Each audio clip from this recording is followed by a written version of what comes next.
Picture this. It's 2008. A financial storm, a once-in-a-generation event, is absolutely tearing Wall Street apart.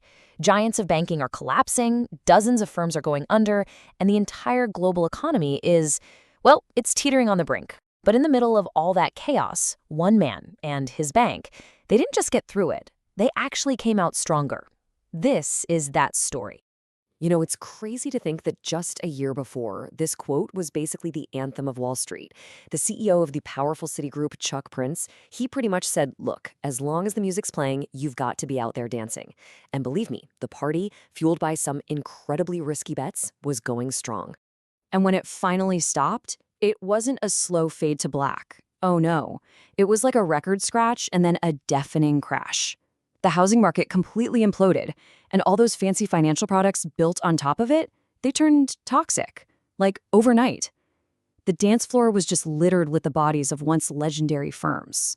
So in all that wreckage, one bank, JP Chase, was still standing tall. And the guy in charge, well, it was like his entire career was just one long training exercise for this exact moment. His name was Jamie Dimon. To really understand how he did it, how he navigated that storm, we have to go all the way back to the beginning.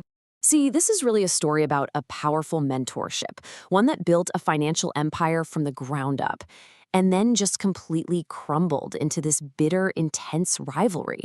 And it all started with a young, super ambitious kid from Queens. So Jamie Dimon, you have to understand, this guy was not your typical Wall Street suit. Sure, he graduated in the top 5% of his class at Harvard Business School, but he was a total nonconformist. We're talking jeans and leather jackets. He turned down all the big, fancy offers from Goldman Sachs and Morgan Stanley to take a much lower-paying job with a family friend. Now, why on earth would he do that? Simple. He didn't just want a job. He wanted to build something. And that family friend, none other than the legendary dealmaker Sandy Weil. Weil looked at this young kid, Jamie Dimon, and saw a brilliant, hungry, and incredibly loyal protege. He basically saw a younger version of himself. And Dimon looked at Weil and called him, and I quote, Genghis Khan at his early stage. It was this classic mentor-protege relationship, almost like a father and son. And together, they were destined to take over Wall Street. And boy, did they ever. When Will got forced out of American Express in '85, Dimon, out of pure loyalty, quit right alongside him. Together, starting from scratch, they took over this tiny, kind of shady loan shark company and used it to launch their empire. They survived the Black Monday crash of '87, scooping up struggling companies for cheap, and after a decade of just relentless deal-making, they had built the largest financial firm in the entire world, Citigroup. By this point, Dimon was the undisputed heir. He was the president of Citigroup, literally one step away from the throne. But right when he was about to grab that ultimate prize, the relationship that had defined his entire life and career, well, it took a very dark and very dramatic turn. And this powerful business partnership, it all started to crack over a personal issue. See, Weil wanted to promote his daughter, Jessica, inside the company. But Dimon, who was a fierce believer in pure meritocracy, saw a really big problem with her performance. Dimon wasn't being emotional about it. He just looked at the cold, hard numbers. In 1996, the fund run by Weil's daughter had net assets of just $288 million. A key competitor, Merrill Lynch, had over $3 billion. So for Dimon, it was a no-brainer. He refused the promotion, arguing that he had to treat everybody the same. Well, for Weil, this was an act of complete and utter disloyalty. His protege, his hand-picked successor, had crossed a line. So in November of 1998, after 15 years of building this empire together, Sandy Will called Jamie Dimon into his office and fired him. Just like that. The heir was cast out. I mean, can you even imagine? The fall was just devastating. One day you're on top of the world, the next you're unemployed. The personal toll was huge. Dimon later told a story about telling his kids he'd been fired, and his youngest asked, "Dad, do we have to sleep in the streets?" Just brutal. But this was not the end of Jamie Dimon's story. Not even close. It was actually the beginning of his epic comeback. You know the old saying, the best revenge is massive success? Well, he was about to prove it. An opportunity pretty much falls right into his lap. This struggling, poorly run bank out in Chicago called Bank One needed a wartime CEO to come in and save the day. They needed someone tough, someone ruthless, someone willing to make the hard calls. They needed a guy exactly like Jamie Dimon. And Dimon did not mess around. He went all in, investing $50 million of his own money.